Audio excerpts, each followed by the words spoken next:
Do you remember one like that, and what were you thinking when the puck went over there? You guys might think I'm crazy, but the only one that I can remember like that would have been my first hat trick goal in Dallas. Yes, it shoots it, and but I remember that stuff. But similar a little bit. But yeah, definitely a unique one. Nuggy should have scored on the first one, but you know, yeah. Connor McDavid delivered a powerful message through his latest game. The message did not come in words. It came in numbers recorded on the ice during the team's biggest win of the season. The Oilers' largest win of the season came in a 9-4 result. The final score was confirmed through official game data. Connor McDavid recorded a hat trick in that game. He scored 3 goals and added pressure throughout the night. The Oilers produced sustained offense across all periods and reached their highest goal total of the season. This performance arrived shortly after a 4-0 shutout loss. In that loss, the Oilers were held scoreless. The opposing goalie stopped 28 shots. Edmonton generated limited second-chance chances and could not create enough pressure in the offensive zone. The shutout loss placed more focus on the team's scoring problems. It also added attention to McDavid's point totals leading into the next game. The sharp contrast between 0 goals in one game and 9 goals in the next created immediate discussion. The change in scoring numbers became the main data point referenced around the league. McDavid's 3 goals formed the largest individual spike in this shift. Game logs showed McDavid's ice time, shot totals, and scoring entries. The logs listed 3 goals for him in the win and no points in the shutout loss. These records gave a clear comparison of performance inside a short window. The logs also gave evidence of increased shot volume during the win. A separate update noted that the Oilers' skaters were aligned during the 9-4 victory. The update said the team operated on the same page when McDavid performed at a high level. This line was printed as part of the game review. It was later repeated in multiple reports because it described the link between team rhythm and McDavid's execution. Another league update listed weekly MVP race changes. It stated that Nathan MacKinnon held a strong lead. It also said McDavid had slipped behind in those weekly rankings. This fact placed more attention on McDavid's scoring totals during the 9-4 win. His hat trick added 3 goals to his season count. The recap of the 9-4 win listed that Edmonton scored 3 goals in the first period. It also showed the team continued building the lead across the second and third periods. The scoring summary listed McDavid's goals and confirmed the timestamps for each goal. The team's offense controlled large portions of the game. The shutout loss recap listed that Edmonton had trouble creating traffic in front of the net. It also listed that the opposing goalie controlled rebounds, limiting second-chance shots. These facts highlighted the shift from one game to the next. The Oilers went from limited pressure to extended control. More official data showed that 7 Oilers players recorded at least 1 point in the 9-4 win. McDavid's numbers were the highest. This placed him at the center of the team's offensive recovery. The spread of scoring showed strong team support, but the hat trick remained the defining statistic. Analysts noted that the Oilers' systems created faster zone entries during the win. They also noted that passing sequences created clear shooting lanes. These statements were connected to the statistics recorded in the game summary. They matched the scoring pace documented in the official results. Shot totals for the Kraken game showed Edmonton outshooting their opponent. The totals also showed McDavid as one of the primary shooters. This detail supported the idea that his usage rate increased from the previous game. The logs showed this change clearly. The 4-0 loss served as a reference point for Edmonton's improvement. The summary of that loss listed low shot quality for the Oilers. It also listed strong defensive play from the opposing team. The results emphasized why the 9-4 win appeared as a significant shift. McDavid's hat trick created a direct statistical message inside the team. His scoring answered the pressure created by the earlier loss. His 3 goals represented the largest individual change in Edmonton's numbers across the short 2-game stretch. The contrast in team totals was also notable. Edmonton produced 0 goals in one game and 9 goals in the next. This created one of the sharpest swings in their season data. The timing added weight to McDavid's impact on the team's performance. Reports stated that Edmonton's offensive timing improved during the 9-4 win. They described stronger puck support and more control entering the offensive zone. These details came from official breakdowns and were supported by the scoring sheet. League updates continued to track McDavid's season totals. His goals from the Kraken game added to his scoring pace. These totals influence weekly rankings. The MVP update highlighted the importance of each game's point results. McDavid's performance created a measurable impact. His actions on the ice provided the message. The numbers gave the content of that message. It appeared inside the hat trick, inside the shift from a shutout loss, and inside the Oilers' largest win of the year. McDavid hits the line with speed. McLeod over to check. Thompson a steal. Fires and scores.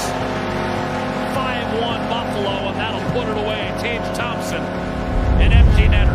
Something cracked inside the Edmonton Oilers after their latest collapse, and the shift was visible before anyone walked out of the arena. The energy faded fast, the bench went tense, and then Connor McDavid stepped forward with words that cut straight into the team's deeper problems. His message hit harder than the score itself, and the reaction around the room hints at something that has not surfaced yet.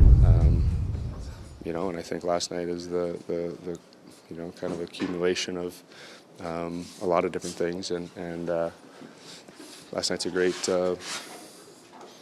warning to the group what happens when you're not ready to roll. The spotlight on the Edmonton Oilers grew stronger after their 5-1 loss in Buffalo. The team allowed 5 goals, including 2 from Noah Ostlund, who scored his second and third NHL goals. Buffalo's fourth line produced early pressure, and rookie Colton Ellis stopped 32 of 33 shots. These numbers showed how fast the game slipped away from Edmonton once Buffalo gained control. The Oilers were behind in high-danger chances by a wide margin. Buffalo led that count 14-5. Edmonton's forwards outside the top line created only 10 shots on goal. The defense produced 16 more, but the Sabres pushed back each time. The Oilers' only goal came from Jack Roslovic on a one-timer. The team could not find steady offense at 5-on-5, and this problem repeated throughout the night. Vasily Podkolzin explained the team's situation after the game. He said, "We'd better figure out how to win games as soon as possible, because we're not happy with what's going on right now." His second comment described the Sabres' performance. He said, "They played simple. They scored their goals. So there's not much to say." These statements match the team's struggles on the ice and the overall pace Buffalo used to control the game. Head coach Chris Knoblauch placed Connor McDavid and Leon Draisaitl on the same line during the game. Both players ranked near the top of the league in average ice time among forwards with more than 2 games played. Depth players were used. This showed how heavily the team relied on its top centers when dealing with pressure. Buffalo continued to control the pace through the second period. Bowen Byram scored the game-winning goal after steady pressure in the Edmonton zone. Sabres.com confirmed that Buffalo earned points in 8 of their last 9 home games, and their recent momentum carried through every shift. The Oilers could not match that speed. After Roslovic tied the game, Buffalo responded with 2 goals in 62 seconds. This sequence changed the entire direction of the night. Chris Knoblauch spoke about this stretch afterward. He said the team lost confidence or emotion after Buffalo's power play goal late in the first period. He explained that Buffalo played with that emotion, that speed, and were the better team in the second half of the game. The Oilers struggled to regain control, and their defensive structure broke down during long shifts in their own end. Knoblauch said he was not seeing a pattern, which showed that the team's issues did not follow one simple trend. They appeared in different ways each night. Edmonton entered the game with a 9-8-4 record. Their road record stood at 4-7-2. And they held only 4 regulation wins in their first 21 games. These numbers reflected the issues that continued to surface throughout the early portion of the season. The loss in Buffalo added to a long run of trouble for the team in that building. This pattern created another challenge before the puck even dropped. Connor McDavid's reaction gained attention because because the team needed direction after another difficult night. His earlier comments, noted in recent coverage, referred to the Oilers being flat and needing more emotion. These remarks matched the issues seen against the Sabres. The team struggled to keep pace, lost battles around the net, and gave up key plays in their defensive zone. His past statements connected directly to the team's current situation. As the night ended, the Oilers prepared for their next game in Washington. The team traveled with questions still surrounding their defense, scoring depth, and energy level. The facts from this loss shaped the pressure they faced heading into their next matchup.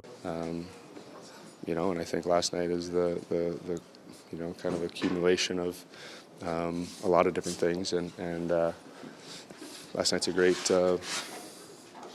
warning to the group what happens when you're not ready to roll. Connor McDavid drops a bombshell on Coach Knoblauch, and the shock in that room was instant. Reporters called it a truth bomb, and the room shifted fast, which set the tone for everything that came next. That message did up and not playing very well. So there are a lot of not looking like a very cohesive team right now, just not playing very well, and that's on the coaching staff, mostly myself, to get that came next. That message didn't appear out of nowhere. The Oilers had been stuck in a stretch where they went 4-4-2 in their last 10 games, and Knoblauch had already said, "We're not playing our best hockey." That quote came on November 2nd. It added weight to the new comments because it showed the coach had been pushing the team for weeks, and now his pressure had reached the captain. That built even more curiosity around how this moment would change their dynamic. Knoblauch also said something important after the November 5th shootout loss to Dallas. He stated, "Leon and Connor were two of our better players. We just need to get more out of everyone." That line made it clear he saw the top stars carrying too much of the load. When his new message on November 11th surfaced, people wondered if his patience with the whole team had run out, or if he was now turning that pressure tighter onto McDavid himself. This shift created more questions about how the captain would receive the target placed on him. The timing carried even more weight because McDavid had made a strong statement months earlier. After the Oilers lost the Stanley Cup final in June 2025, he said, "We kept expletive, trying the same thing over and over again, banging our heads against the wall." That quote showed he already had issues with how the team operated. So when Knoblauch fired his new message at him in November, it added a layer of tension that didn't feel new, raising curiosity about what was brewing inside the team long before this night. The Oilers have not won the Stanley Cup since 1990, and each season brings more pressure. When a coach and captain exchange sharp comments only months apart, the spotlight gets even brighter. With Knoblauch calling out the team and McDavid voicing his frustrations earlier in the year, this November moment felt like something bigger starting to crack open, leaving many wondering how far this tension would grow next. The reaction inside the team did not slow down after that night. Reporters said the coach's message toward McDavid was direct enough to make players look around the room. Some felt the comment pointed at leadership, others felt it pointed at effort. But no matter how it was read, the message placed new weight on McDavid right after the win. That made people wonder what the next move inside the locker room would be. The next part of the story connected back to Knoblauch's earlier pressure on the roster, when he said, "We're not playing our best hockey." It sounded like the coach wanted stronger direction from the top. This created a new curiosity. Was Knoblauch now expecting McDavid to carry more than his play, or was he pushing him because the team had stalled? McDavid's past comments from June 2025 also sat in the background of this moment. His words after the Stanley Cup final, "We kept expletive, trying the same thing over and over again," pointed to problems he saw in the system. So when Knoblauch fired his new message months later, it almost looked like both sides were responding to the same long-running issue. The Oilers' long Stanley Cup drought made the whole situation heavier. Every year the team gets closer or falls short. The demand for results grows. When both the captain and the coach deliver sharp comments within months of each other, it adds more stress to a group already squeezing for answers. That pressure creates more curiosity about how the Oilers will hold together as the season continues, and whether the tension between McDavid and Knoblauch will push the team forward or pull it apart next. And I think last night is the kind of accumulation of a lot of different things, and last night's a great warning to the group what happens when you're not ready to roll. Something just shook the Edmonton Oilers locker room. After a crushing 9-1 loss, Connor McDavid stood up and called out his own team. He didn't dodge, he didn't sugarcoat. He said the Oilers were flat, no energy, no emotion. Coming from the captain, that means something. What he said next set the tone for the rest of the season. The Edmonton Oilers are under pressure. They've played 16 games this season, and their record stands at 6 wins, 6 losses, and 4 overtime losses. That's not what fans or the team expected. And after getting blown out 9-1 by the Colorado Avalanche, something had to be said. Connor McDavid said it. Early on, obviously, we found an issue to bring some of that emotion, some of that energy to the game. That's not fighting. That's not anything. It's just bringing that energy, skating, a little bit more physical. In his post-game comments, McDavid told reporters, "It's been flat. That starts with me as a leader. There's maybe not been enough energy, not enough emotion, and we have to find a way to bring some of that into the game." This wasn't just about one game. McDavid spoke about the team's attitude over several games. He said, "We all have a hand in bringing just a little bit more, emotionally, physically, and just to our game as a whole." McDavid has 22 points this season, 5 goals, and 17 assists, but he's also -6 at even strength. That shows even the best players on the team are getting outscored when they're on the ice. The loss to Colorado was Edmonton's worst home defeat since 2009. The Avalanche scored goal after goal, and the Oilers didn't have an answer. The team was down 4-0 after the first period, and it only got worse from there. This wasn't just a bad night.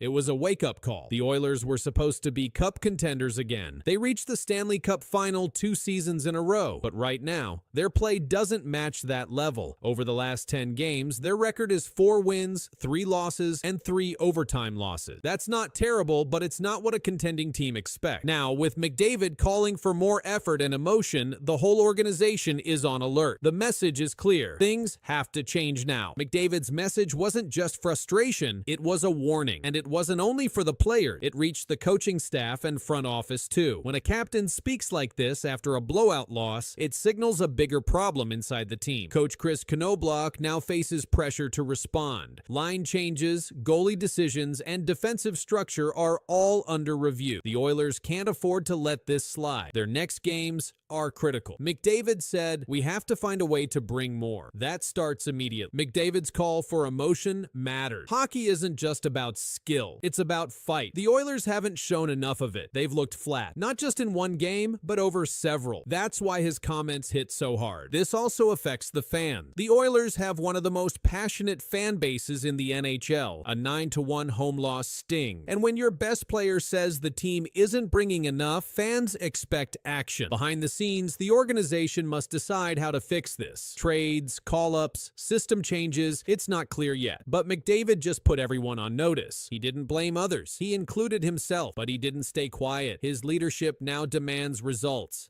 Not someday, but now. Edmonton's next games will say a lot. If they come out with speed, energy, and purpose, this could be the turning point. If not, bigger changes could follow. For now, one fact stands out. The Oilers captain just spoke louder than ever, and now the entire hockey world is watching how they answer.